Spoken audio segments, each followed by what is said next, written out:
Hello everyone, तुम्हारा भाई का नाम है सीना, जिसका व्लॉग्स बनाते बनाते निकल जाता है पसीना। तो तुम्हारा भाई की सुबह हो चुकी है और आज ठंड काफ़ी ज़्यादा हो रही है, तो भाई आग की तैयारी कर रहे हैं। भाई लकड़ियाँ देख सकते हो, भाई लकड़ियाँ जलाने की तैयारी हम लोग कर रहे हैं। और बाहर का आप लोगों को भाई मौसम दिखाता हूँ कि बाहर का मौसम में किस लेवल का हो रहा है। तो भाई आज धूप का नामो निशान नहीं है और बादल हो रखे बिल्कुल काले काले, देख सकते हो आप लोग। भाई ठंड काफ़ी ज़्यादा हो रही है। उसके बाद तुम्हारा भाई नहा धोकर रेडी हो जाता है, क्योंकि तुम्हारे भाई को जाना है भाई मंदिर पूजा करने के लिए। तो भाई फटाफट से चलते हैं मंदिर भाई को लेके। उसके बाद हमारा भाई घर से निकल के पहुंच जाता है भाई मंदिर वाले लोकेशन पर। यह है शिव मंदिर। फिर यहाँ पे पूजा करने के बाद पंडित जी से आशीर्वाद लेने के बाद फिर हम चलेंगे घर। तो यहाँ पे फटाफट से चलते हैं मंदिर के अंदर और पूजा पाठ करके वापस से घर जाएंगे, क्योंकि घर जाकर भी नाश्ता भी करना है। और नाश्ते में क्या होगा आप लोगों को दिखाऊंगा। तो तुम्हारा भाई पूजा के घर पहुंच जाता है और हमारे धर्मपत्नी हमारे लिए भाई पपीता काट रही है। हमारी धर्मपत्नी हमारे लिए पपीता काट रही है। उसके बाद पापा के नाम से पैसे निकाल लेते हैं। फिर हम लोग उसके बाद भाई नाश्ता करेंगे, क्योंकि तुम्हारा भाई जो भी खाता है पूरे दिन में 4 बजे से पहले पहले जो भी खाता है उसमें पिताजी के नाम पे निकालना होता है। और फिर शाम को बार बार जाएगा मंदिर में जाने के लिए। तो भाई अभी मैं सब्जी वाले का वेट कर रहा हूँ। फिर मेरे सब्जी वाला तुम्हारे भाई को मिल जाता है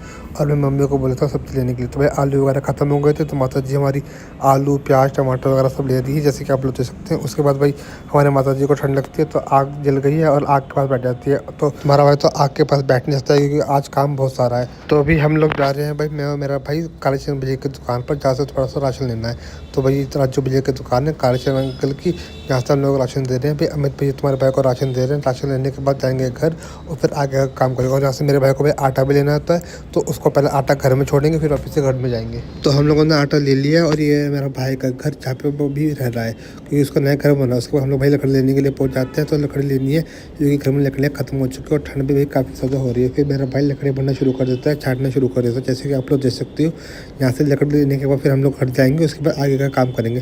तो लकड़ी हम लोगों ने ले ली है और अब चलते हैं भाई घर। घर में लकड़ी लगाने के बाद अब हम लोग जा रहे हैं भाई नेक्स्ट काम करने के लिए, जो कि होता है भाई कार्ड छपवाना शोक संदेश का। फिर तुम्हारा भाई KLG स्कूल के पास में आ जाता है और ये है सत्यम इंडस्ट्रीज कार्ड, जहाँ से शोक संदेश के कार्ड छपवाएंगे हम लोग। तो अब चलते हैं शॉप के अंदर। शॉप के अंदर आने पर हमारी एक बहन बैठी हुई है, जिसको हम लोग बताते हैं कि हमारे शोक संदेश के कार्ड छपवाने और किस तरह से छपवाने।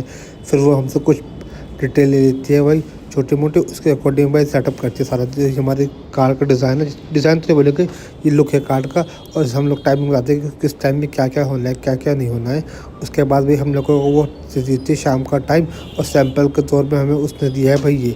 तो ये हमारे सैंपल के तौर पे है, जैसे कि हम लोग देख सकते हैं। उसके बाद हम लोग तैयार अंकल की दुकान पे आ जाते हैं थोड़ा और सामान लेने के लिए, ये कुछ जहाँ से हम लोगों को सामान लेता है वहाँ से सामान मिलता रही है। फिर तैयार अंकल के शॉप से सामान लेकर हम लोग जा रहे हैं भाई वापस से घर, और फिर करेंगे आगे का काम शुरू। तो घर जाने के बाद थोड़ा रेस्ट करने के बाद थोड़ा सा देर हो जाती है, 1 बज जाता है। तो हम लोगों को भाई वापस से कार लेना होता है। तो ये हमारे कार बनकर रेडी हो चुके हैं, उसको कट करना है। तो बहन ने हमारी कट कर दिया है, अब इसको लग के चलते हैं घर। तो भाई 3:30 हो चुके हैं। तो पहले से जाएंगे हम लोग हनुमान मंदिर के पास में पीपल के पेड़ पे पापा जी के नाम से प्रसाद चढ़ाने के लिए। तो फटाफट से चलते हैं भाई, इससे पहले 4 बजे, क्योंकि 4 बजे से पहले पहले तुम्हारे भाई को भाई लंच भी खत्म करके बैठना होता है पूजा में। तो फटाफट से पूजा करते हैं। आज हनुमान मंदिर बंद है, ये आज वीरवार है। तो फटाफट से तुम्हारा भाई ने यहाँ पे प्रसाद रख दिया है और अब चलते हैं भाई वापस से घर, क्योंकि पंडित जी का भी आने का टाइम हो जाएगा थोड़ी देर बाद ही। तुम्हारा भाई ने रख दिया, अब वापस हमारा भाई घर जा रहा है। घर जाने के बाद तुम्हारा भाई खा लेता है ये खीर। उसके बाद भाई बैठेंगे पूजा में, क्योंकि पंडित जी भी आने वाले हैं अब। तो पंडित जी आ चुके हैं भाई, आप लोगों को दिखाता हूँ भाई। आज ठंड काफी ज्यादा हो रही है, तो भाई उसकी वजह से पंडित जी का भाई लुक पूरा ही चेंज हो चुका था। देखो यार ठंड काफी ज्यादा हो रही है, सभी ने भाई कैप टैक वगैरह पहन रखे। तो पूजा भाई शुरू हो चुकी है। आज होगा 7वां और 8वां पाठ गरुड़ पुराण में। पैत्रो पैत्रो सर्वाहंगतोऽपि वाया समरेतु पुण्यकांच ब्राह्मणकारेषु चियो मैं पैत्रो पैत्रो सर्वाहंगतोऽपि वाया समरेतु पुण्यकांच ब्राह्मणकारेषु चिप्लन्तामाहम्। ॐ हस्तो विक्षाल्ये नमः। ॐ केशवाय नमः, माधवाय नमः, नारायणे नमः। ओम पुनः हस्तो विक्षाल्ये नमः। ओम पुनः हस्तो विक्षाल्ये नमो नमः।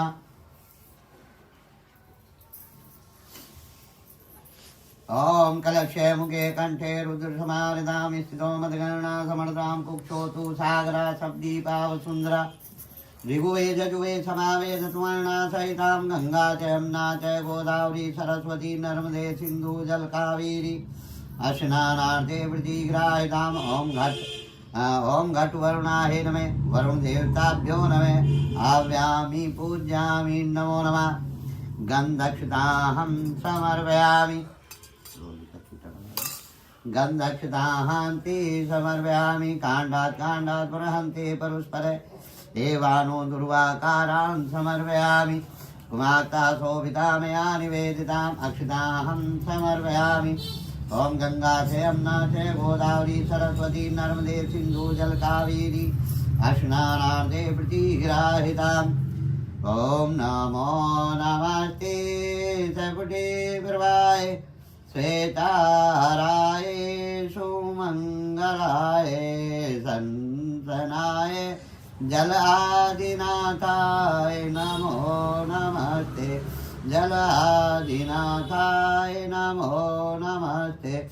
ओम वरुण देवताभ्यो प्रार्थना पूर्वक नमस्कारं समर्पयामि। नमो नमः ओम पांपताय वरुणाय नमः। वरुण देवताभ्यो नमः प्रार्थना पूर्वक षोडशोपचारार्थे पूजनम करष्यति। नमो नमः। दीपक का ध्यान करें।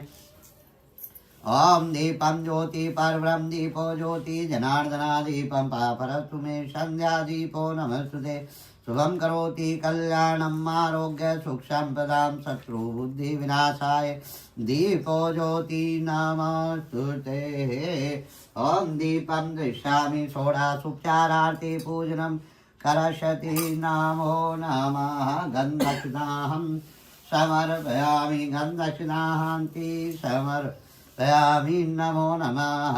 वनस्पते रसोदत गणाक्षो धूपं दृश्यामि। नमो नमः। ओम धूपं दृश्यामि धूपं दृश्यामि। नमो नमः। अग्निर्ज्योति ज्योति अग्निवचर्षो सूर्यो ज्योतिर्ज्योतिरग्निवचर्षो स्वाहा। ओम सूर्यो ज्योति ज्योतिरग्निवचर्षो स्वाहा। ओम मग्नाय नमः। अग्नि षोडशोपचारार्थे पूजनं करष्यति। नमो नमः। पुनः स्तो विक्षाल्य नमो नमः। पुनः स्तो विक्षाल्य नमः। ओम स्वस्ति वाचनं कुर्यातः।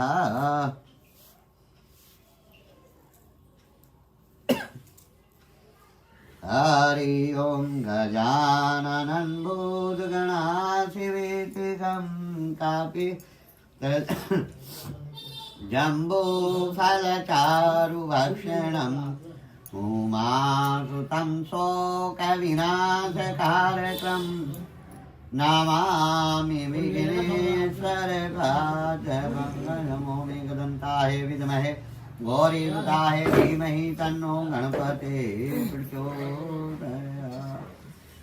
ओम हरि ओम स्वस्ति न इन्द्रो वेद सर्वा स्वस्ति न पूषा विश्ववेदाः स्वस्ति नारिष्टनि स्वस्ति नो बृहस्पतिर्दधातु।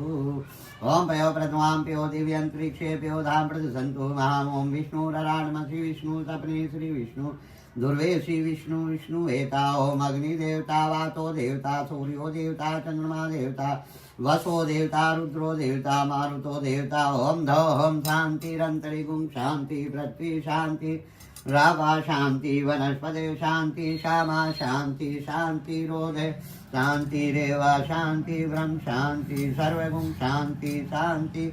ओम यथेन्द्रे बृहस्पते ब्राह्मणे तेन यज्ञमतेन मनोर्ज्योति जुष्टां दत्ते बृहस्पते तन्नो तविषक्षं दते धातु। देवामिहां दान्तं प्रतिष्ठाय नमः।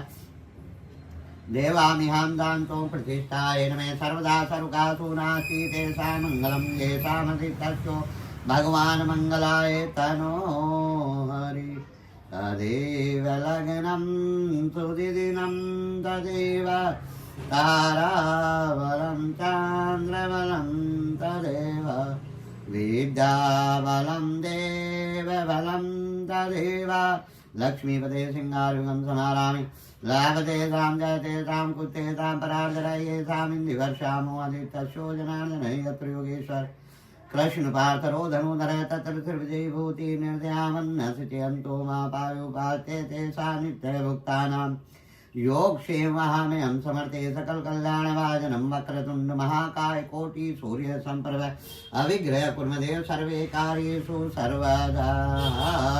हरि ओम मतिकर्णं भैरणं गृधाधारणं गणेशा भविन्दे केदारे सन्निवेशनं योगी सरसर जगदीशं सुमचंदो कपलो गत्कर्णो लंबोदर विक्तो विघ्नासो अर्जुन केतु बालचंद्रो दस्तानि नमामि विद्यारंभे विवाहे जय प्रवेश निर्गमे संग्राम संकट विघ्नातस्य न जायते हरि ओम गणानां त्वा गणपति हवामहे प्रियनां त्वा प्रियपति हवामहे निधिनां त्वा निधिपति हवामहे वसो वाहं ज्ञानि गर्भधम्मा अम्बे अंबिके अम्बालिके नमः सुभद्रगाम् कपालिनी वासिनी हेमा दत्तन्यवर्धिवी शंकर प्रियां लंबोदर जननी गौरी वहाम्यम ओम गौराय नमो नमः।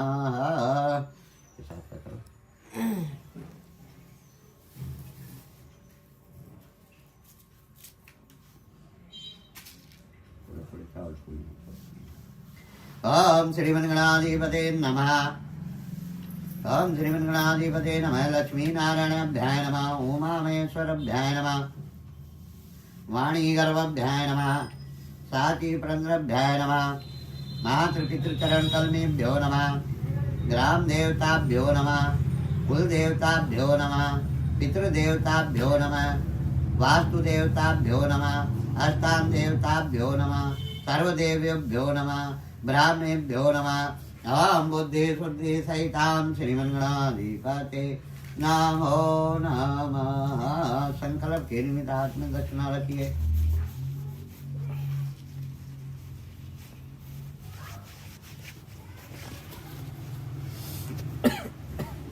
हरि ओम तत्विष्णु विष्णु परमात्मने तृणांसोतमगाय ब्राह्मणे नित्य प्रहलादे श्वेता कल्पे वैशांतरे मनवंतरे अष्टविष्टमे कलयुगे कलप्रदम चरणे जम्बूदीपे भारतखंडे आर्यवर्तन्ते वर्तमान संवत्सरे 2082 संवत् नामे सिद्धार्थ नामे अमुक मासे शुभ मासे पौष मास मासे शुभ पक्षे शुक्ल पक्षे शुभ तिथियां चतुर्दशी तिथियां दिनवासरे शुक्रवार वासरे अमुक नाम नक्षत्रे अमुक तीर्थस्थान क्षेत्रस्य हरिद्वार तीर्थस्थान क्षेत्रस्य तत्र मंडले सहारनपुर मंडले और तत्र नगरे रामपुरी कॉलोनी नाम नगरे और तत्श्रीमान वंशोदय भवा तत्श्रीमान गोतुत्पन्ना हम सांडल्य गोतुत्पन्ना हम तत्श्रीमान से आप अपना नाम लीजिए विवेक कुमार सिन्हा जी और अतमध्य तत्श्रीमान से तत्श्रीमान से स्वर्गीय श्री सुनील कुमार सिन्हा जी की आत्माओं की शांति निमित्ताय गरुण पाठस्य करस्यामि नमो नमः। ओम शांताकारं भुजंगशयनाभं पद्मानं श्रेयसं विश्वधारं सद्मेघवर्णं शुभांगं लक्ष्मीकान्तं कमलनयनं योगध्यानमग्यं वन्दे विष्णुवैरं सर्वलोकनाथं नमस्तुते सहस्रमूर्ते सहस्रपादवे सहस्रभावे सहस्रकोटियुगधारणे नमः। आकाशपते तो यथा गच्छते सागरे सर्वदेवो नमस्कारं केशव प्रतिमुच्यते पापोऽहं पापकर्माहं पापात्मा पाप संभवे त्राहि मां पूर्णिकाक्षर पापो हरो भव सर्व कष्ट निवारिणी हरो भव हरि ओम।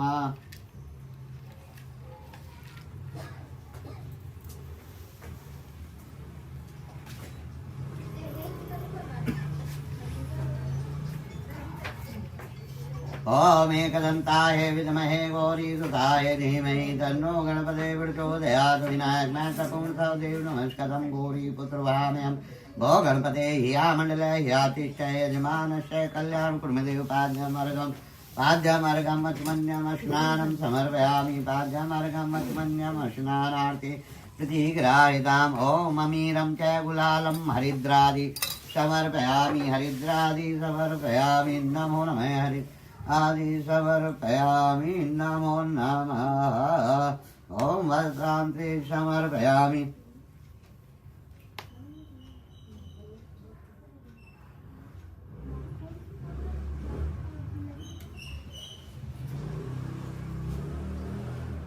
ओम वस्त्रमुपवस्त्रं समर्पयामि वस्त्रोपवस्त्रांति समर्पयामि पुनच्मन्यहं समर्पयामि यज्ञोपैतं परं पवित्रं प्रजापते सहस्रवर्मस्तु तेजं यज्ञोपैतान्ते अच्मन्यहं जलं समर्पयामि अमीरं च गुलालं हरिद्रादि समर्पयामि कुमात्तासोभितामया निवेदिताम् अच्युता अहं समर्पयामि काण्डात् काण्डात् परहन्ते परस्पर एवानो दुर्वाकार सहस्र दुर्वाकारान्ते समर्पयामि वंशवृद्धि हेत्वे दुर्वाकारान् सुहारितान् मङ्गलप्रदाननस्ते दुर्वाकारान्ते समर्पयामि माल्यादीनि सुगन्धीनि माल्यादीनि वो प्रभो महतानि पुष्पाणि भूजाटे प्रतिग्राहि नाम्नाभ्यासीतरश्मे शेषणो दो समर्थे पाद्या भूमि त्रेता लोकल्पयन्ना नमः प्राणाय अनाय स्वाचमन्यहं जलं समर्पयामि आगा जोड़कर प्रार्थना करें। ओम एकदंताय विद्महे गौरी सुताय धीमहि तन्नो गणपते प्रचोदयात्। ओम श्रीमन्गणाधिपते नमः। ओम विघ्नेश्वराय वरदाय सुप्रियाय लंबोदराय विख्याय जगन्नाथनाय गौरी सुताय गणनाथ नमो नमः तुते। गणेश अंबिकाय प्रार्थना पूर्वक नमस्कारं समर्पयामि धूपं दीपं नोगान ताम्बूलं पुंगी फलं च द्रव्याहं दक्षिणाहं द्रव्याहं दक्षिणाहं समर्पयामि। आप भी फूल तोड़ लीजिए।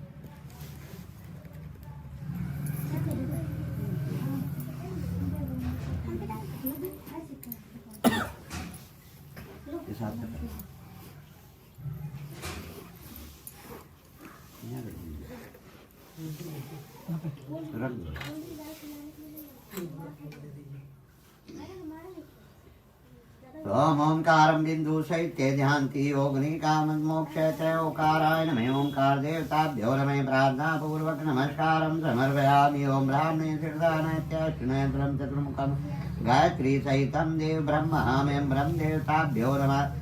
ओम केशवं पुंडरीकाक्षमाधवं मधुसूदनं रुक्मणी सहितं देव विष्णुवे नमः। ओम शिवं शंकर दशनां तिन्नां त्रिलोचनं उमा सहितं देव शिवहामयम्। ओम श्री चैते लक्ष्मी पतन्यावाहो रात्रो स्वर्ण रूपम अम्बैखाणा सौलोक खाणा लक्ष्मी च विद्महे विष्णु पत्नी च धीमहि तन्नो लक्ष्मी प्रचोदयात्। ओम ब्रह्मा मुरारी त्रिपुरांतकारी भानु शशि भूमि सुतो बुधु शुक्र शनि राहु केतु सर्वे ग्रह शांति करा भवन्तु। नो ग्रह प्रार्थना पूर्वक नमस्कारं समर्पयामि। गौरी पादा साती मेधा सावित्री विजय जया देवसेना स्वधा स्वामात्रो लोकमात्रो हस्तपुष्टितां कुलत्मन्य देवताभ्यो नमः। षोडशमात्रेभ्यो नमः प्रार्थना पूर्वक नमस्कारं समर्पयामि। सर्वमंगल मांगल्ये शिवे सर्वार्धाधिके शरण्ये त्र्यंबके गौरी नारायणी हस्तभ्यां पूज्यामि। नमो नमः। ओम सर्पेभ्यो आंतरिक्षतेभ्यो सर्पेभ्यो नमः। ओम देवताभ्यो पितृभ्यो एष महायोगिभ्यो सदाय स्वाहे नित्यमेव नमो नमः। ओम पाद्यमार्गं निश्चित लगा दीजिए। ओम पाद्यमार्गं अचमन्यं स्नानं समर्पयामि। अमीरं च गुलालं हरिद्रादि समर्पयामि। कुमाता शोभिता मया निवेदिताम् अक्षताहं समर्पयामि। दुर्वाकारान् स्वारिदान् मङ्गलप्रदाननस्तु ते दुर्वाकारान्ते समर्पयामि। माल्यादीनि सुगन्धीनि माल्यादीनि वो प्रभो महतानि पुष्पाणि पूजार्थे प्रतिग्राहिणां माल्याहं समर्पयामि। धूपं दीपं समर्पयामि। नमो नमः। प्रार्थना पूर्वक नमस्कारं समर्पयामि। ये फूल ले लीजिए। पहले हम माला चढ़ा दे फूल।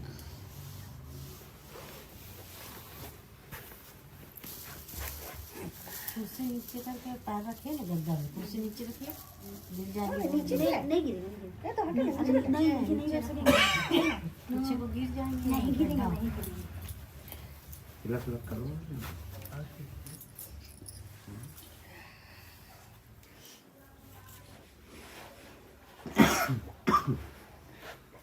ओम केशवं पुंडरीकाक्षमाधवं मधुसूदनं रुक्मणी सहितं देव विष्णुवे नमः। प्रार्थना पूर्वक नमस्कारं समर्पयामहि।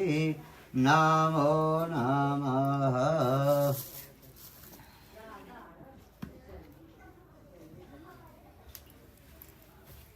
ओम येन बद्धो बलिराजा दानवेन्द्र प्रतिनिधित्वा हिमाचल माचल। ओम येन बद्धो बलिराजा दानवेन्द्र प्रतिनिधित्वा हिमाचल माचल।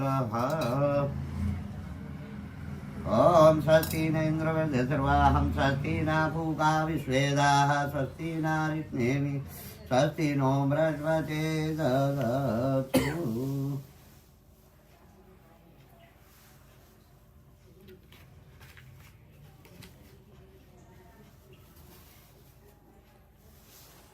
या कुंदे तुषारे हारे धवला या शुभ्रे वस्त्रे वीता या वीणावरदण्डमण्डितकरा श्वेतासना या ब्रह्म अच्युत्य शंकर प्रभो संसितां श्यामा पातु सरस्वती भगवती निष्जंगम पुस्तकानि।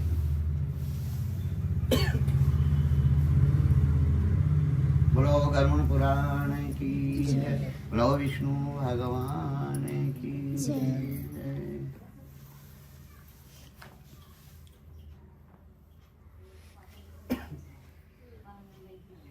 यहाँ का लाइट जला दो, बाहर अंदर से है। अंदर से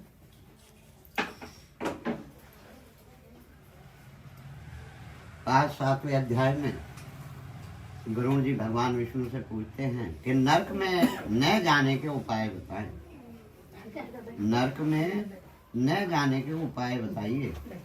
तब सूर्य जी बोले कि सोना हरि भगवान की बात सुनकर पीपल के पत्ते की तरह कपित हो प्राणियों के लाभार्थ। फिर गरुड़ जी ने केशव से पूछा कि हे प्रभु, हे भगवान, किस उपाय से मनुष्य प्रमाद वश या जान पूछकर पाप कर्मों को करके भी यम की यातना न भुगतनी पड़े, ऐसा कोई उपाय बताए। संसार रूपी सागर में डूबे हुए दीन चित वाले, पाप से नष्ट बुद्धि वाले तथा विषयों के कारण दूषित आत्मा वाले और मनुष्यों के उद्धार के लिए हे केशव, प्राणों में सुनिश्चित किए गए उपाय को बताए जिससे जीव को सदगति प्राप्त हो सके। केशव भगवान माधव भगवान कहते हैं, कृष्ण भगवान ने बताया कि हे गरुड़, तुमने मनुष्यों की भलाई के लिए बहुत अच्छा, बहुत बढ़िया प्रश्न किया है। अब तुम सावधान होकर सुनो। मैं सविस्तार से बताता हूँ। जिन पुत्र रहित और पापी मनुष्यों की दुर्गति होती है वह पहले बताई जा चुकी है। हे गरुड़, पुत्रवान पुरुष तथा धार्मिक व्यक्ति की कभी दुर्गति नहीं होती। पुत्रवान व धार्मिक व्यक्ति दोनों एक ही समान होते हैं, कभी दुर्गति नहीं होती। यदि अशुभ कर्मों या योग बल से पुत्र का जन्म नहीं हुआ हो तो भी पुत्र के उत्पन्न होने के लिए प्रयत्न अवश्य करना चाहिए। सतचंडी विधान से या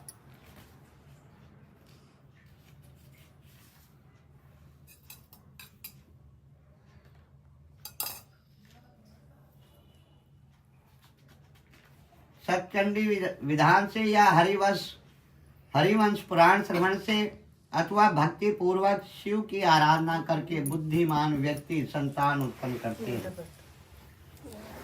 पिता का पुनः नरक से पुत्र उद्धार करे, इसलिए ब्रह्मा ने पुत्र ऐसा इसलिए नाम रखा है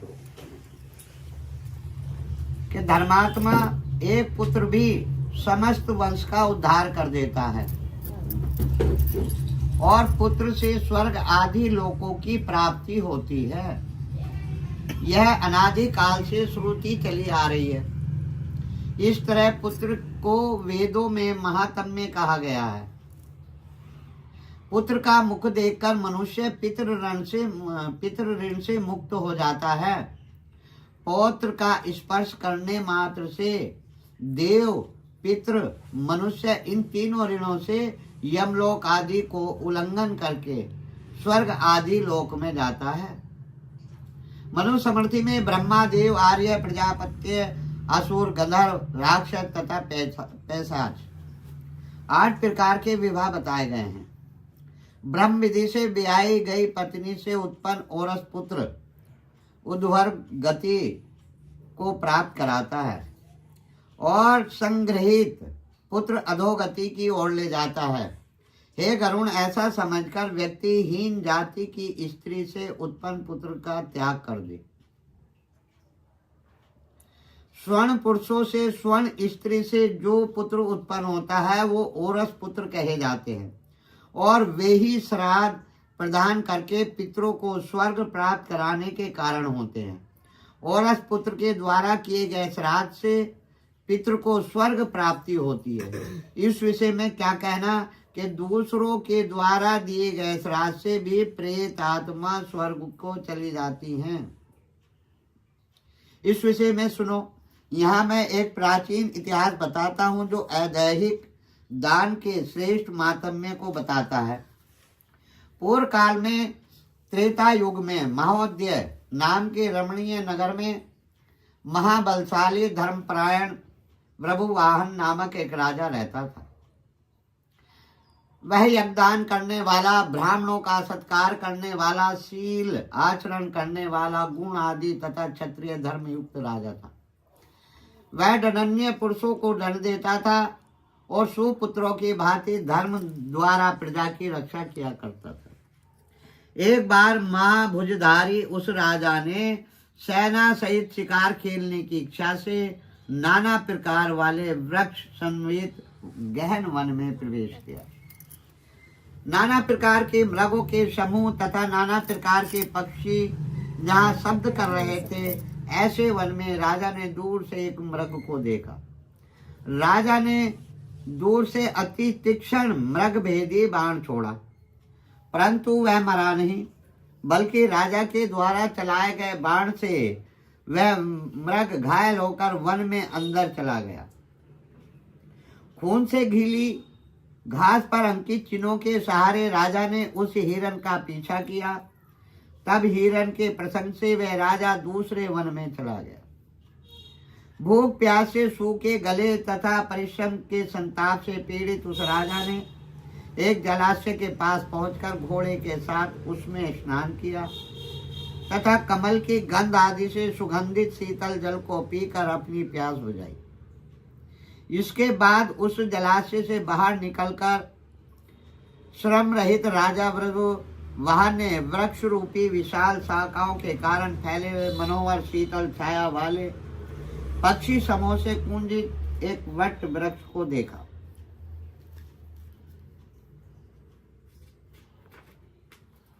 वट वृक्ष को देखा, वह वृक्ष संपूर्ण वनों की महती पता की तरह स्थित था।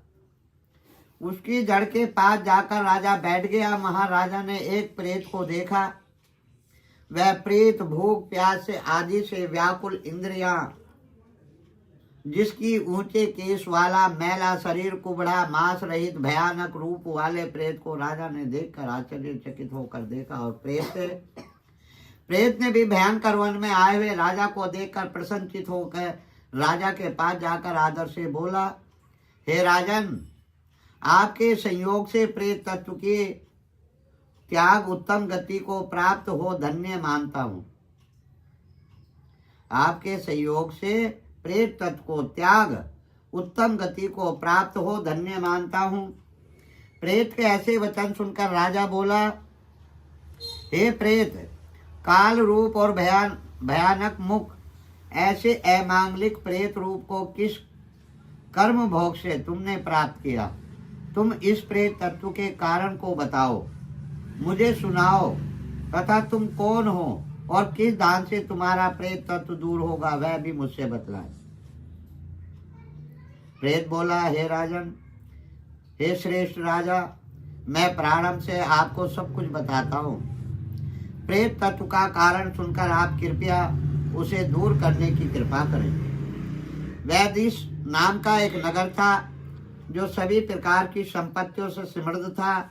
नाना जनपदों से व्याप्त, अनेक तरह के रत्नों से परिपूर्ण और धनी के भवनों और देव राजमहलों से सुशोभित, अनेक प्रकार के धर्म अनुष्ठानों से युक्त था। हे तात, मैं वहां रहता था और निरंतर देव पूजा किया करता था।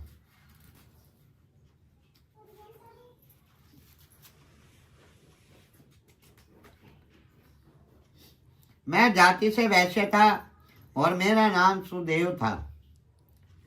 मैंने हव्य के द्वारा देवताओं को तृप्त किया, काव्य से पितरों को तृप्त किया और विविध प्रकार के दानों से ब्राह्मणों को, अनेक प्रकार से गरीब और अंधकूप आदि को अन्न का दान करके तृप्त किया। इतना पुण्य करने पर मेरे सब सुकृत देव योग से विफल हो गए। अब तुम्हें सुकृत के नष्ट होने का कारण बताता हूँ।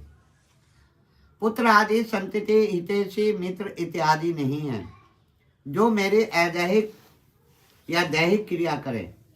हे राजा, मृत्यु के पश्चात जिस व्यक्ति के 16 मासिक श्राद्ध नहीं किए जाता, सैकड़ों श्राद्ध करने पर उसका प्रेत तत्व स्थिर ही रहता है, सुस्थिर रहता है, अर्थात दूर नहीं होता। हे राजा, आप मेरी अदैहिक क्रिया या कृत्य करके मेरा उद्धार कीजिए, क्योंकि इस लोक में राजा सभी वर्णों का बंधु कहा जाता है। इसलिए हे राजन, आप मेरा उद्धार कर सकते हैं। मैं आपको मणि रत्न देता हूँ। यदि आप मेरा उद्धार चाहते हो तो जैसे मेरी सद्गति हो सके और प्रेत योनि से मेरी मुक्ति हो सके, वैसे ही आप करें।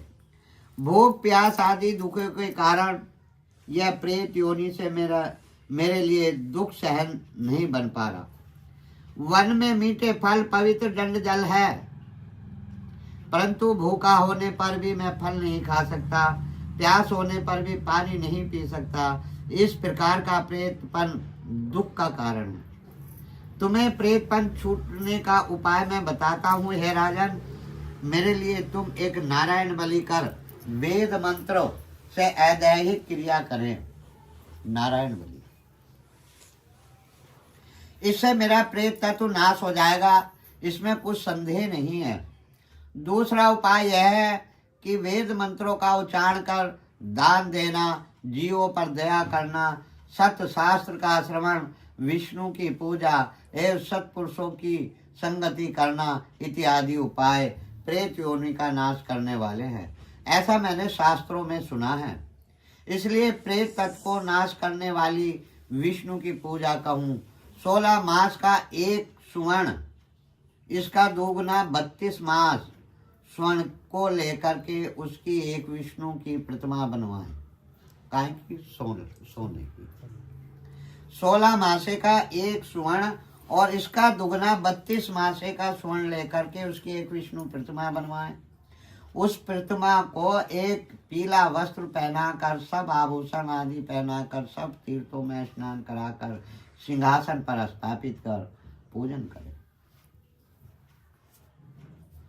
उस प्रतिमा के पूर्व भाग में श्रीधर, दक्षिण में मधुसूदन और पश्चिम में वामन और उत्तर में गदाधर, मध्य में पितामह ब्रह्मा तथा महादेव शिव की स्थापना गंध पुष्प द्रव्यों के द्वारा विविध विधान से पृथक पृथक पूजन कर उसके बाद प्रदक्षिणा करके अग्नि में हवन करके देवताओं को तृप्त करके घी दही दूध से विश्वदेव को तृप्त करें।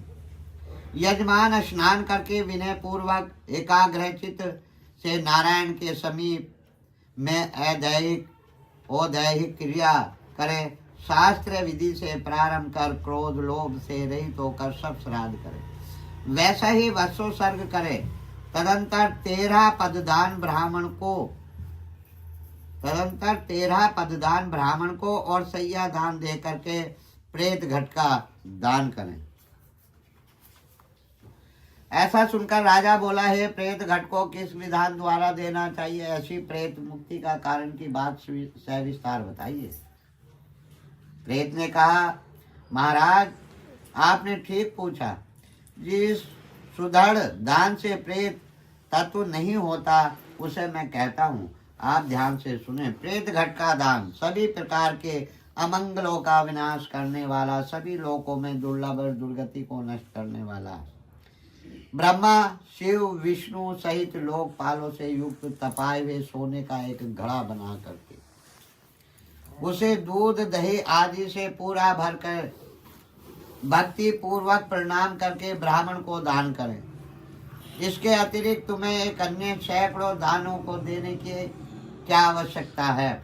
उस घट के बाद में ब्रह्मा विष्णु शिव को स्थापित कर उसके पूर्व दक्षिण पश्चिम उत्तर इन चारों दिशाओं में 4 लोकपालों को स्थापित करें। हे राजन, गंध अक्षत आदि से पूजन कर दूध घी से परिपूर्ण स्वर्णमयी घट का दान करें। सब दानों में घट का दान महापात का आदि का नाश करने वाला है। इस दान को श्राद्ध से करने से प्रेत तत्व नष्ट हो जाता है। भगवान विष्णु बोले, हे गरुण, प्रेत और विभुवाहन राजा आपस में बातें करते समय राजा का हाथी घोड़ा रथ सेना वहां पहुंची। इससे वह प्रेत राजा को नमस्कार तथा प्रार्थना कर महामणि राजा को अर्पण कर चला गया। राजा ने भी उस वन से निकलकर अपने देश में जाकर प्रेत के कहे हुए वचनों को हे गरुण विधि पूर्वक पूरा किया। उस दैहिक विधि के पुण्य से वह प्रेत तत्व मुक्त हो गया और स्वर्ग लोक को चला गया। अन्य के किए गए श्राद्ध से भी प्रेत सदगति को प्राप्त हुआ।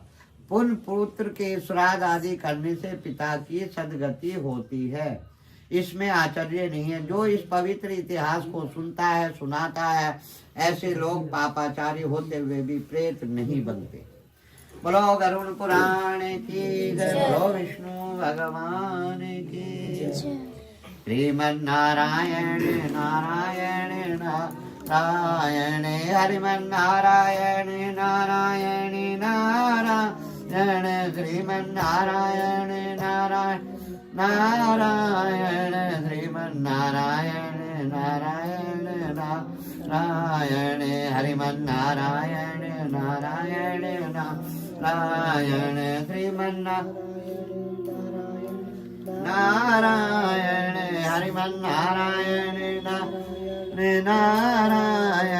श्रीमन्नारायण नारायण नारायण, हरिमन्नारायण नारायण नारायण, श्रीमन्नारायण नारायण नारायण, हरिमन्नारायण नारायण नारायण, श्रीमन्नारायण नारायण नारायण, अच्युतं केशवं कृष्ण दामोदरं, अच्युतं केशवं कृष्ण दामोदरं, राम नारायणं जानकी वल्लभं, राम नारायणं जानकी वल्लभं, श्रीमन्नारायण नारायण, हरिमन्नारायण नारायण नारायण, श्रीमन्नारायण नारायण, हरिमन्नारायण नारायण नारायण, हरिमन्नारायण नारायण नारायण, श्रीमन्नारायण नारायण नारायण, हरिमन्नारायण नारायण। बोलो विष्णु भगवान की जय, बोलो गरुड़ पुराण की जय। तो अष्टम अध्याय में कहते हैं कि प्राणी द्वारा अंत समय अच्छे कर्म करने का वर्णन बताया गया है कि प्राणी के द्वारा अच्छे कर्म और सदगति को कैसे प्राप्त किया जाता है। अष्टम अध्याय में बताते हैं। गरुण जी ने कहा, हे प्रभु, पुण्य आत्माओं की समस्त पारलौकिक क्रियाओं के संबंध में मुझे बताइए। पुत्रों को किस प्रकार वह क्रिया करनी चाहिए उसका वर्णन कहिए। तब श्री भगवान कहने लगे, हे ताक्ष, मनुष्यों की भलाई की दृष्टि से आपने बड़ा उत्तम बात पूछी है, बहुत उत्तम प्रश्न किया है। धार्मिक मनुष्यों के लिए करने योग्य जो कार्य है वह सब मैं आपसे बताता हूँ। पुण्य आत्मा व्यक्ति वृद्धावस्था को प्राप्त होने पर अपने शरीर को व्याधि ग्रस्त तथा ग्रहों के विपरीत देखकर और प्राण वायु का नाद न सुनाई पड़ने पर अपने मरण का समय जान करके निर्भय हो जाता है और आलस्य को छोड़कर जाने अनजाने में किए गए पापों के विनाश के लिए प्रायश्चित करने का उपाय करना चाहिए। जब अंत समय निकट आए तब स्नान कर शालिग्राम स्वरूपी भगवान का पूजन करें। गंध पुष्प केसर तुलसी पत्र धूप दीप नौवेद लड्डू आदि से पूजन करना चाहिए। और दक्षिणा देकर ब्राह्मण को भोजन कराना चाहिए। अष्टाक्षर और द्वाक्षर मंत्र का जाप करें। अष्टाक्षर मंत्रों में ओम नमो भगवते वासुदेवाय, ओम नमो नारायण, और द्वाक्षर मंत्र है ओम नमो भगवते वासुदेवाय। विष्णु और शिव को स्मरण करें। हरि का नाम श्रवण करने से अनेक जन्मों के पाप नष्ट हो जाते हैं। रोगी व्यक्ति का अंत समय नजदीक आ जाने पर उसके बंधु बांधव शोक न करें, बल्कि भगवान के पवित्र नाम का बारंबार उच्चारण करें। कैसे? ओम नमो भगवते वासुदेवाय, ओम नमो भगवते वासुदेवाय, ओम नमो हे वासुदेवाय, ओम नमो भगवते वासुदेवाय, ओम नमो भगवते वासुदेवाय, वासुदेवाय वासुदेवाय, ओम नमो भगवते वासुदेवाय, ओम नमो भगवते वासुदेवाय, वासुदेवाय वासुदेवाय, ओम नमो भगवते वासुदेवाय। ये द्वाक्षर मंत्र है। द्वाक्षर मंत्र का मतलब 12 अक्षरों का बना हुआ मंत्र। विष्णु और शिव का स्मरण करें। हरि का नाम स्मरण करने से अनेक जन्मों के पाप तापों से के नष्ट हो जाते हैं। विद्वान व्यक्ति के मत्स्य, कूर्म, वारा, नरसिंह, वामन, परशुराम, राम, कृष्ण, वृद्ध और कलि, ये नाम, ये विद्वान व्यक्ति हुए हैं। मत्स्य, कूर्म, वारा, नरसिंह भगवान, वामन भगवान, परशुराम भगवान, राम और कृष्ण, बुद्ध और कलि, इन 10 नामों का स्मरण कीर्तन करना चाहिए। जो व्यक्ति रोगी के समीप बैठा हो तो उसे उपरोक्त 10 नामों का कीर्तन करना चाहिए। वही उसके सच्चे हितैषी कहे गए हैं। कृष्ण, यह मंगल कारक नाम जिसकी वाणी से उच्चारित होता है, उसके करोड़ों पाप ताप तत्काल भस्म हो जाते हैं। अंत समय में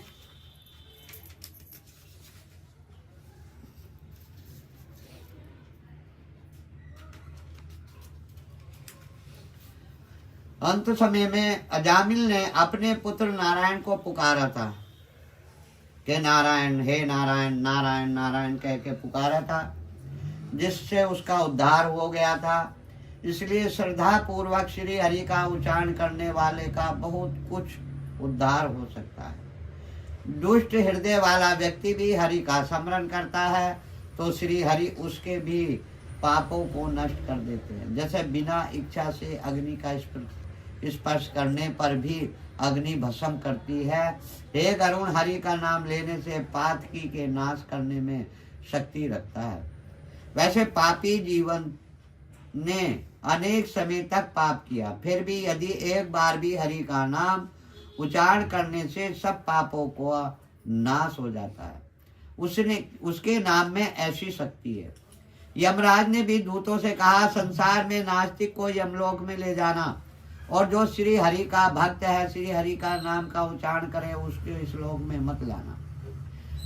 जो अच्युतम एश्वम राम नारायण कृष्ण दामोदरम वासुदेवाय हरि श्रीधर माधव गोपी बल्लभम जानकी नायक, इन नामों का उच्चारण करे। हे कमल नयन, हे वासुदेव, हे विष्णु, हे श्री धरणीधर, हे अच्युतम, हे शंख चक्र गदाधारी, पद को धारण करने वाले, आप संसार के रक्षक हो।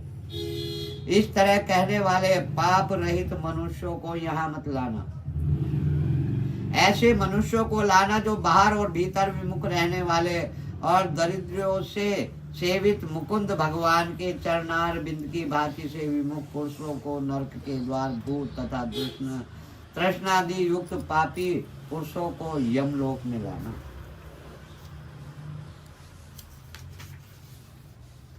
जिसकी जीभ भगवान श्री कृष्ण के गुण और उनके नाम का कीर्तन नहीं करती तथा उनका मन भगवान के चरणारविंद का स्मरण नहीं करता और सिर एक बार भी भगवान को प्रणाम के लिए नहीं झुकता, ऐसे पापी पुरुषों को यमलोक में लेकर आना। इसलिए पक्षेंद्र, हे गरुण, संसार में मंगल स्वरूप भगवान श्री कृष्ण का कीर्तन ही एकमात्र महान पापों के अत्यधिक और एकांतिक निवृत्ति का प्रायश्चित है, ऐसा समझें। पाप को हटाने के लिए अनेक प्रकार के प्रायश्चित करें, परंतु प्रायश्चित श्री कृष्ण से विमुख पुरुषों को पवित्र नहीं कर सकते।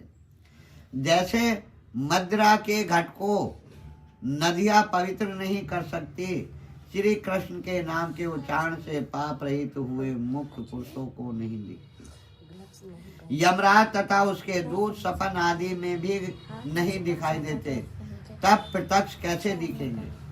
अंत समय में जितने ब्राह्मणों को गोदान किया या ब्राह्मण के मुख से नंद ऐसी वाणी को सुना हो, वह व्यक्ति रुधिर मांस युक्त वैतरणी नदी में नहीं दिखता। इसलिए श्री कृष्ण का स्मरण करें, जिससे अनेक जन्मोपार्जित पाप का नाश हो जाए। फिर गीत तथा सहस्र नाम का पाठ करें, इसे ब्राह्मण से सुने। विष्णु सहस्र नाम, गीता तथा विष्णु सहस्र नाम का पाठ करें या इसे ब्राह्मण के द्वारा सुने। अंत समय में एकादशी व्रत, गीता, गंगा जल, तुलसी के पत्ते, विष्णु पादक का स्मरण करके ये मुक्ति देने वाले हैं। संकल्प पूर्वक अन्न स्वर्ण दान कर स्वर्ण दक्षिणा सहित वेद विदित ब्राह्मण को सहवत्सा गो का दान करें। अंत समय में मनुष्य अल्प या बहुत जिसको दान देते हैं उससे बहुत लाभ होता है। और मरने वाले के पुत्र मन में विचारते हैं कि पितर के या पिता के लिए इस चीज का दान करूं, या वाणी से कहें, हे पिता, मैं आपके निमित्त अमुक दान करूंगा, यह अनंत गुण वाला हो जाता है। अच्छे पुत्र को चाहिए कि पिता के अंतिम समय में सभी प्रकार का दान करना चाहिए। लोक में धर्मज्ञ व्यक्ति इसलिए पुत्र के लिए प्रार्थना करते हैं। भूमि पर स्थिर आधे आंखें मूंदे हुए पिता को देखकर पुत्र को उनके द्वारा पूर्व में संचित धन के विषय में तृष्णा नहीं करनी चाहिए। उत्तम पुत्र के द्वारा दिया गया दान जब तक उसका पिता जीवित हो तब तक, और फिर मृत्यु के अनंतर अतिवाहिक शरीर से भी परलोक के रास्ते में वह दुख प्राप्त नहीं करता। आतुर काल, चंद्र ग्रहण, सूर्य ग्रहण के समय सात्विक दान देना चाहिए। देना अधिक पुण्य फलदायी होता है। इसलिए तिल आदि अष्ट महादान अवश्य करें। तिल, लोहा, सोना, रुई, लवण, सत्य दान, भूमि, गो, यह एक एक दान भी सबको पवित्र करने वाला है। यदि इस अष्टदान को एक ही दिन में करें तो सर्वोत्तम है। यह अष्टदान महादान महापातक बड़े पापों को नष्ट करने वाला है। इसके अनंत समय में अवश्य कराए। इसके फल को तुमको मैं बताता हूँ। कृष्ण बोले कि मेरे द्वारा उत्पन्न 3 तरह के तिल हैं, वे बहुत ही पवित्र हैं। उनके दान देने से सब असुर, दैत्य, दानव तृप्त हो जाते हैं। ये तिल श्वेत रंग, कृष्ण रंग और कपिल रंग के होते हैं। इनके दान देने से मन को शांति मिलती है और मन, वचन आदि से किए हुए सब पापों का नाश हो जाता है। लोहे का दान भूमि पर हाथ रखकर देना चाहिए। ऐसा करने से वह जीव यम सीमा को प्राप्त नहीं होता, यम मार्ग में नहीं जाता। पाप कर्म करने वाले व्यक्ति के लिए निग्रह करने के लिए यम के हाथों में कुल्हाड़ी, मूसल, दंड, तलवार, छुरी शास्त्र के रूप में रहती है। यमराज के आयुधों को संतुष्ट करने के लिए लोहे का दान करना बताया गया है। इसलिए यमलोक में सुख देने वाले लोहे का दान अवश्य करें। कर्ण, श्याम सूत्र सुदाम उदम्बर शेष बल इत्यादि यमदूत लोहे दान से प्रसन्न होते हैं। हे गरुड़, सब दानों में अत्यंत गुप्त उत्तम दान के विषय में मैं आपको बताता हूँ, उसे ध्यान से सुने। जिस दान से स्वर्ग मृत्यु पाताल स्थित सब खुश होते हैं। ब्रह्मा देवता ऋषि आदि धर्मराज की सभा में रहने वाले सब खुश होते हैं। मृत्यु लोक में रहने वाले भी व्यक्ति सब खुश होते हैं। कौन से दान से? स्वर्ण, सोने के दान से। सोने का दान तो देवी देवताओं को भी अति भाता है, तो जो मृत्यु लोक में मनुष्य रहते हैं उन्हें तो बहुत ही भाता है। अब तो इतना महंगा हो गया कि नाम लेने लायक भी नहीं रहा। तो स्वर्ण का दान करने से प्रसन्न होकर वरदान दे देते हैं। यानी कि भगवान को भी सोना इतना प्रिय है कि वो उसके निमित्त अगर दान करोगे तो दूर से ही आशीर्वाद दे देंगे। अतः स्वर्ण दान अवश्य करें।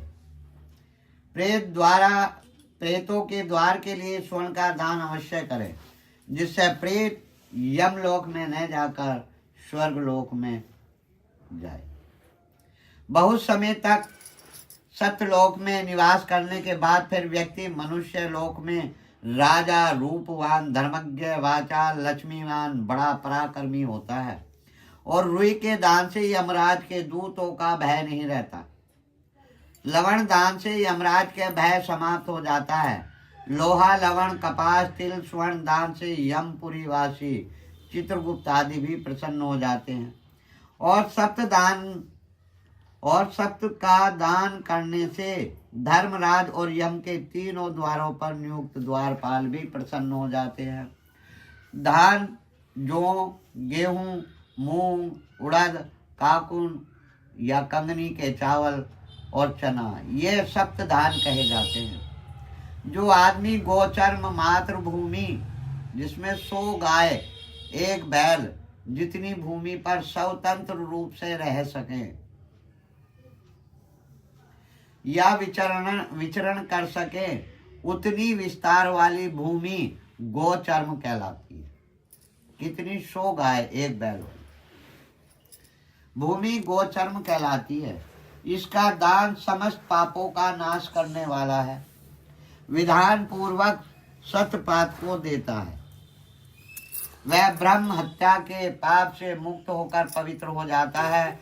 ऐसी मुनिवरों ने देखा है, सुना है, शास्त्रों में लिखा है।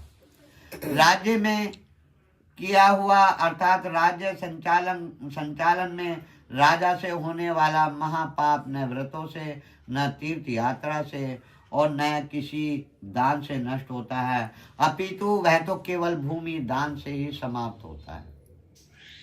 जो व्यक्ति ब्राह्मण को धान्यपूर्ण पृथ्वी का दान करता है, वह देवताओं असुरों से भी पूजित होकर इंद्रलोक की सभा में यानी कि इंद्रलोक को प्राप्त होता है।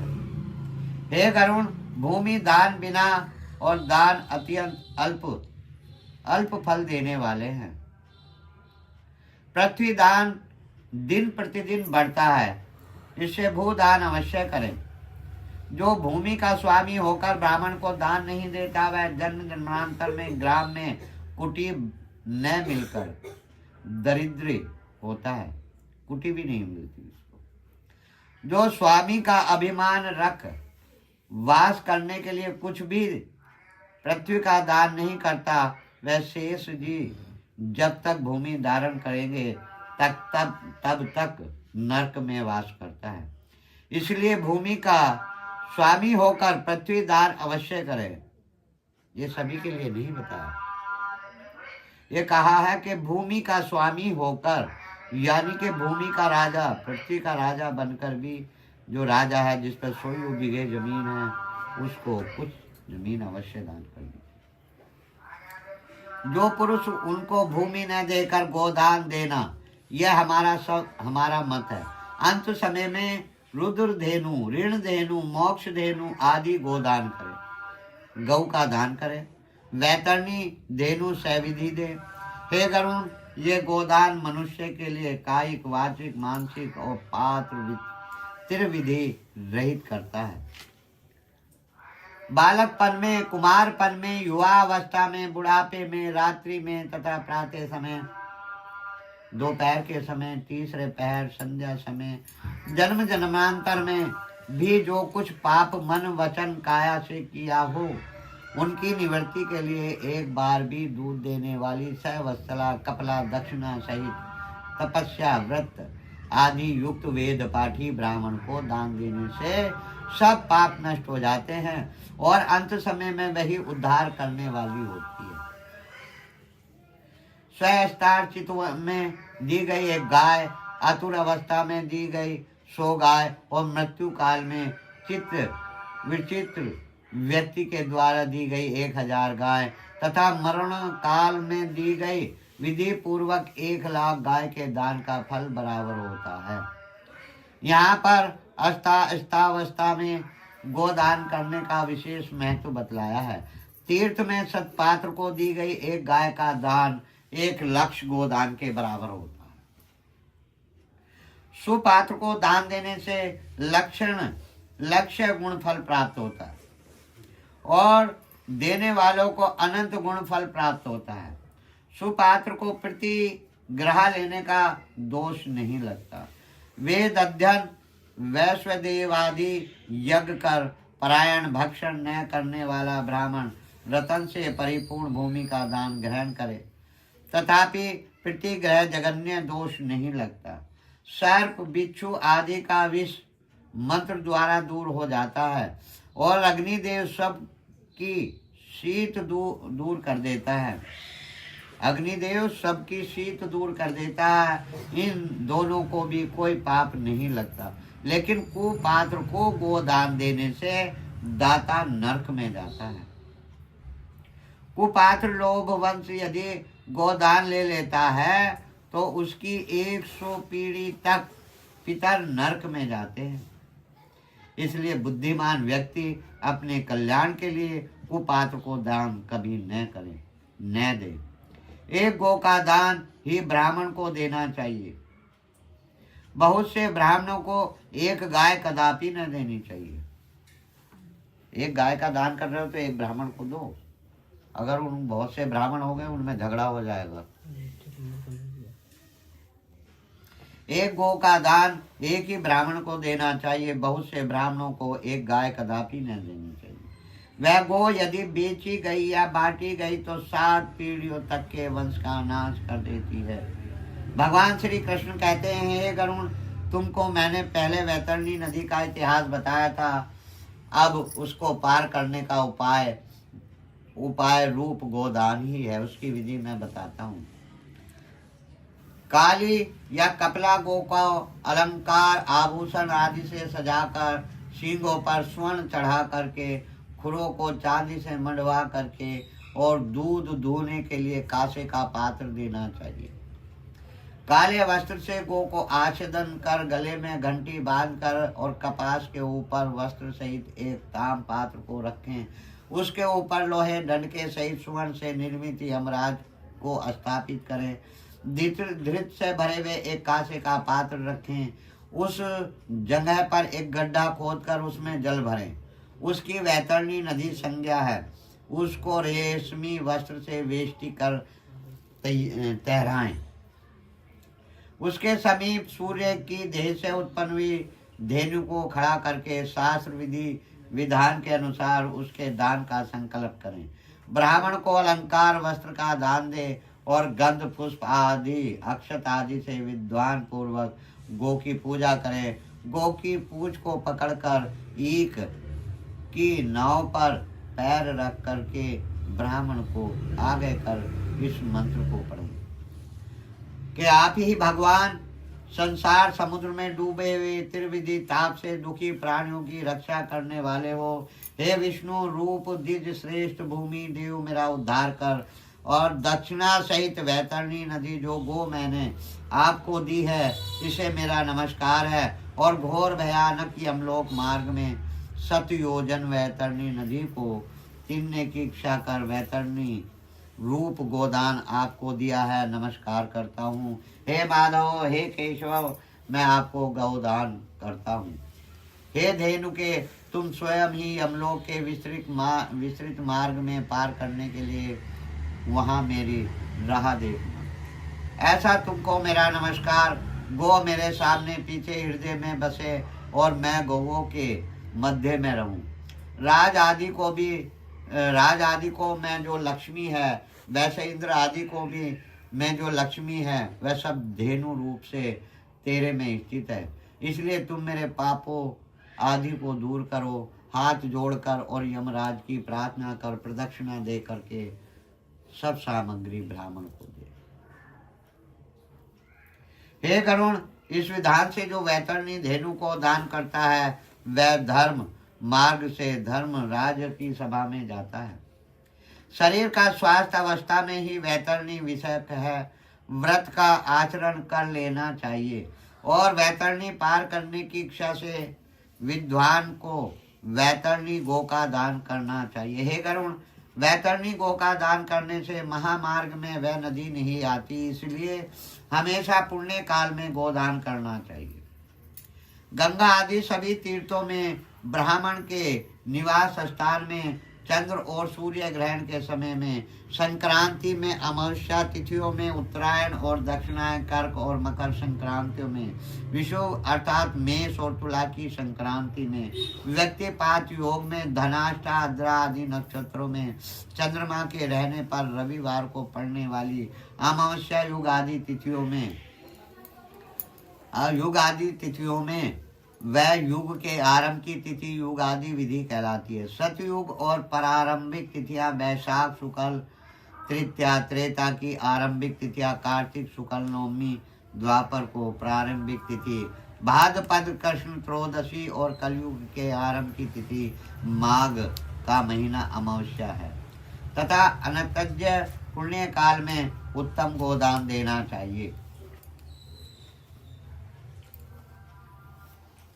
सुपात्र ब्राह्मण मिलने से, श्रद्धा उत्पन्न होने से वही पुण्य काल है, क्योंकि लक्ष्मी अस्थिर है।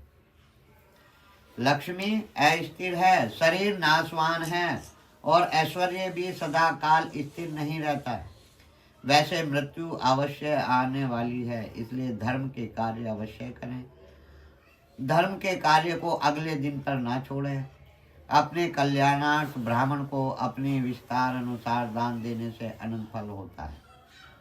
थोड़ा धन होने पर भी श्रद्धा से दान दिया जाए तो वह अक्षय होकर के जन्म जन्मांतर में साथ चलता है। दान रूप आक्षेप से महामार्ग यमराज के मार्ग में सुख मिलता है और जिसने नहीं दिया वह बड़े कष्ट से यमराज मार्ग को जाता है।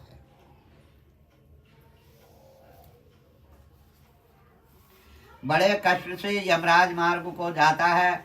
भूमि पर प्राणियों ने जो कुछ पुण्य किया यह यमलोक रास्ते के आगे मिलता है। महापुण्य प्रताप से मनुष्य योनि प्राप्त होती है। इसको प्राप्त कर धर्म कर्म से करने वाला सदगति को प्राप्त होता है।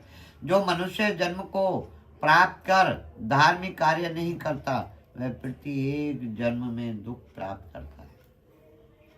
धन पुत्र पत्नी आदि बंधुजन और यह शरीर भी सब कुछ अनित्य है, इसलिए धर्म का पालन करना चाहिए। जब तक व्यक्ति जीवित रहता है तभी तक बंधु बांधव और पिता का संबंध रहता है। मरने के बाद क्षण भर में ही स्नेह संबंध समाप्त हो जाता है।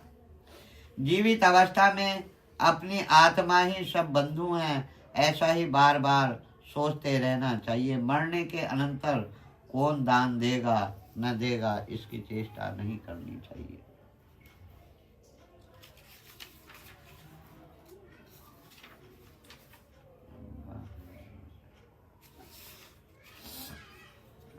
ऐसा सोचकर अपने हाथों से ही दान करना चाहिए, क्योंकि शरीर अनित्य है। अतः मृत्यु के पश्चात कोई भी तुम्हारे निमित्त दान नहीं करेगा। इस मृतक शरीर को सब बंधु एकत्र होकर लोहे की भांति काष्ठ की तरह भूमि पर रख देते हैं तथा बाद में लकड़ियों में भस्म कर सब वापस आ जाते हैं। केवल धर्म ही साथ चलता है और मृत्यु के पश्चात धन संपत्ति आदि सब घर ही साथ नहीं जाते। बंधु जन समाज शमशान भूमि से ही छूट जाते हैं, केवल उसके लिए कर्म ही सब कुछ चलता है। कहते हैं कि मान मेरा कहना नहीं तो पछताएगा जी, मान मेरा कहना नहीं तो पछताएगा। अरे मिट्टी का खिलौना मिट्टी में मिल जाएगा, अरे मिट्टी का खिलौना मिट्टी में मिल जाएगा। अरे बेटा बेटा क्या करता है, बेटा तेरा एक दिन पड़ोसी बन जाएगा, अरे मिट्टी का खिलौना मिट्टी में मिल जाएगा। इस शरीर पर अभिमान करने से कुछ नहीं होता। कोई कहता है मेरे 2 बेटे हैं, मेरे 4 बेटे हैं, मेरा सब कुछ करेंगे, मेरा उत्तम दान करेंगे, पुण्य करेंगे, लेकिन मरते ही पता चलता है कि भूमि विवाद हो गया, झगड़ा हो गया, पैसे के ऊपर, लेन देन के ऊपर झगड़े हो जाते हैं, विवाद हो जाते हैं। यानी कि शमशान तक बाद में जाते हैं, पहले वो झगड़ा फसाद शुरू हो जाता है। देखा है हमने। एक पंडित जी थे, हमारे साथ रहते थे, वो आपने देखे होंगे, बुजुर्ग आदमी। जब वो मरे, अचानक मृत्यु हो गई, हम भी पहुंच गए वहां पर, देखा तो एक लड़के ने उसके गले की चैन निकाल ली, दूसरे ने अंगूठी निकाल ली, तीसरा बेटा आकर कहने लगा इनकी अंगूठी कहाँ है, इनकी चैन कहाँ है। तो वो जो था बड़ा बेटा कहने लगा, अरे वो बेच के इनकी उसमें काम कहाँ जाएगा। तीसरा कहने लगा, अरे मैंने पैसे लगाए थे इनकी बीमारी में, वो मेरे। तो बड़ा बेटा कहने लगा, ये अच्छा नहीं किया तुमने। लड़ाई होने लगी। उनको जैसे तैसे संतान ले गए, वहाँ जाकर उनकी क्रिया कराई। बाद में आकर के आए तो उनके जो मामा थे, यानी कि ससुराल पक्ष के थे, वे खड़े हो गए। हाँ भाई, उनकी अंगूठी कहाँ है, उनका गले की चैन कहाँ है, उनके पैसे कहाँ हैं। हम बोले भाई आप क्यों पूछ रहे हो। उन्होंने हमें बुलाया, पंडित जी को बुलवाओ। हम गए, भाई आप क्यों पूछ रहे हो। हम इसलिए पूछ रहे हैं, इनकी एक बेटी है, इसका कौन करेगा, इसको कौन देगा। हो गया झगड़ा। तो बेटा बेटा क्या करता है, बेटा तेरा एक दिन पड़ोसी बन जाएगा, और मिट्टी का खिलौना मिट्टी में मिल जाएगा। और बेटी बेटी क्या करता है, बेटी तेरा एक दिन जमाई ले जाएगा, रे मिट्टी का खिलौना मिट्टी में मिल जाएगा। बेटी पराए घर की हो जाती है, बेटा अपनी बहू के साथ अलग होकर रहने लगता है, अकेला पड़ जाता है। पड़ोसी क्या करते हैं, जब किसी के यहाँ मृत्यु हो जाती है, और पड़ोसी पड़ोसी क्या करता है, पड़ोसी तेरा एक दिन जला के चला आएगा, और मिट्टी का खिलौना मिट्टी में मिल जाए। किसी के यहाँ मृत्यु हो गई, पड़ोस में पता चल गया, दूसरे को पता चल गया, तीसरे को, और वहाँ गए, थोड़ी देर खड़े हुए और हाथ में घड़ी का या टाइम का इंतजार करने लगे। कहने लगे पता नहीं कितनी देर में ले जाएंगे। अरे मुझे तो ड्यूटी जाना था। अरे तुझे ड्यूटी जाना था, ड्यूटी चला जा, तो कोई मना थोड़ी कर रहा। अब उसके यहाँ जाकर पूछने लगते हैं बहुत से, उससे अरे भाई कितना टाइम लगेगा, कोई आने वाला है क्या। हाँ, कोई भी कहेगा हाँ आने वाला है, उसके इंतजार हो रही। अरे यार पता नहीं कितना टाइम लगेगा, मुझे ड्यूटी जाना। यानी कि ऐसा एहसान जता रहा है कि सारा कार्य वही करेगा या उसी के द्वारा होगा। ऐसा एहसान जता करके वहाँ खड़ा रहता है और कहता है यार अच्छा मैं तो ड्यूटी जा रहा हूँ, कोई और चला जाएगा। और शमशान में जाकर फटाफट अपने आप ही लकड़ियाँ रखने लगते हैं और कहते हैं कि यहाँ से जितनी जल्दी हो सके हम यहाँ से भी निकल जाएं, ताकि अपनी ड्यूटी पे चले जाएं, अपने काम पे चले जाएं। तो पड़ोसी भी जलाकर भाग कर एकदम अपने घर आकर के सारे वस्त्र उतार करके नहा करके और सारे वस्त्रों को धोता है।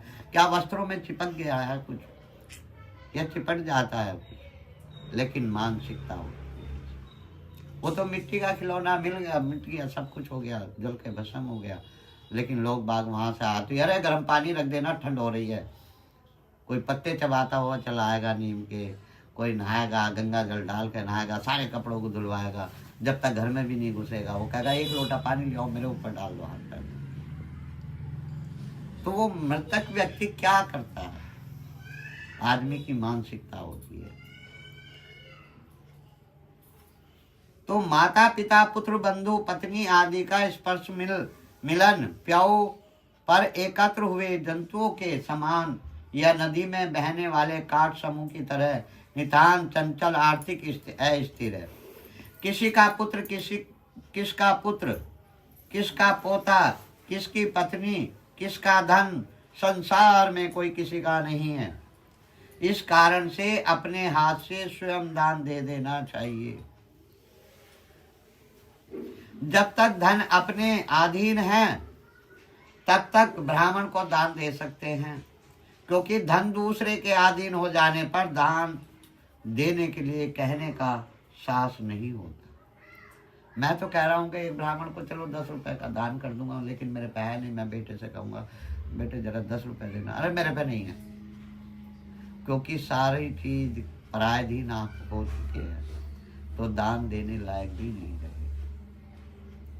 पूर्व जन्म में किया हुआ दान इस जन्म में मिलता है, ऐसा जानकर धन का दान अवश्य करें। धर्म करने से धन की प्राप्ति होती है, धर्म करने से धन की प्राप्ति होती है। बड़े बड़े जो पैसे वाले हैं भाई, जिन पे पैसा है, वो धर्म करते हैं, हरिद्वार जाकर बहुत लोगों को सहायता करते हैं, धर्म दान करते हैं, बहुत से गरीब लोगों को धन दान देते हैं, धर्म करते हैं, तो धन कम नहीं होता उनके पास, धन की और अथाह प्राप्ति होती है। धर्म से कामनाएं सिद्ध होती है और धर्म से मोक्ष मिलता है। धन से धर्म मिलता है और धर्म से कामनाएं मिलती है और कामनाएं से मोक्ष मिल जाता है। इसलिए धर्म का आचरण करें। श्रद्धा से धर्म होता है, पर धन समूह से धर्म सिद्ध नहीं होता, क्योंकि निष्कचन साधु जन केवल श्रद्धा से सदगति को प्राप्त हो जाता है। जो व्यक्ति पत्र फूल फल अथवा जल मुझे भक्ति भाव से समर्पित करता है, वो सम्यता के द्वारा भक्ति पूर्वक दिए गए पदार्थ को मैं प्राप्त करता हूँ। यानी कि श्रद्धा से जो भी व्यक्ति फल फूल भी चढ़ाता है, वो भी मैं ग्रहण करता हूँ। द्रौपदी ने साग, गजेंद्र ने पुष्प और सबरी ने फल बेर तथा रतिन्द्र देव ने जल प्रदान कर भगवत कृपा प्राप्त की थी। इसलिए विधि विधान के साथ अवश्य ही दान देना चाहिए। थोड़ा हो अधिक हो, इसकी कोई गणना नहीं करनी चाहिए। जो पुत्र पृथ्वी पर पड़े हुए अतुर पिता के द्वारा दान दिलाता है, वह धर्मात्मा पुत्र देवताओं के लिए भी पूजनीय हो जाता है। माता पिता के निमित्त जो धन पुत्र के द्वारा सतपात्र को समर्पित किया जाता है, उससे पुत्र पौत्र और प्रपौत्र के साथ व्यक्ति स्वयं भी पवित्र हो जाता है। मान लीजिए अभी आपने किसी को दान दिया, वो दान लेकर के बाजार में बेचा और वो बाजार में बेच करके उन्हें दारू पी ली या दारू ले ली, वो दान नहीं लगा। बहुत से कहते हैं हमने तो दान दे दिया, वो कुछ भी करे, बात ठीक है, लेकिन आप तो उसको बढ़ावा दे रहे हो। इस तरीके से करने से उसको बढ़ावा दे रहे हो, वो दान नहीं लगता। पिता के उद्देश्य से किए गए दान से 100 गुना, माता के उद्देश्य से दिए गए दान से 1000 गुना और बहन के उद्देश्य से किए गए दान से 10,000 गुना और सगे भाई के निमित्त से किए गए दान से अनंत गुना फल प्राप्त होता है। अनंत गुना पुण्य फल प्राप्त होता है। कितने प्रकार के उपद्रव्य दान देने वालों को नहीं होते, नरक का दुख भी नहीं होता, अंत समय में यमदूतों का भय भी नहीं होता। जो अंत समय में लोभ वंश दान नहीं देते, वे कंजूस पापी पुरुष मरने के बाद भी बहुत दुखी होते हैं। अंत समय में पुत्र पौत्र भाई समान गोत्र के तथा जो मित्र हैं, वे सब वहां आकर यदि दान न दें, तब उनको ब्रह्म हत्या का दोष लगता है, इसमें कोई संदेह नहीं है। बोलो विष्णु भगवान की, बोलो गरुण पुराण की, श्रीमन्नारायण नारायण नारायण, हरिमन्नारायण नारायण नारायण, श्रीमन्नारायण श्रीमन्नारायण नारायण श्रीमन्नारायण नारायण नारायण अच्युतं केशवं कृष्ण दामोदरं अच्युतं केशवं कृष्ण दामोदरं राम नारायण जानकी वल्लभं राम नारायणं जानकी वल्लभम् ॐ नमो भगवते वासुदेवाय ॐ नमो भगवते वासुदेवाय ॐ नमो भगवते वासुदेवाय वासुदेवाय वासुदेवाय बोलो विष्णु भगवान की जय बोलो गरुड़ ब्लॉग अच्छा लगा तो लाइक शेयर और कमेंट जरूर करें और चैनल को सब्सक्राइब करना ना भूलें। मिलते हैं आप लोगों से नेक्स्ट पुराण के पार्ट में। तब तक अपना आशीर्वाद और प्यार ऐसे देते रहें।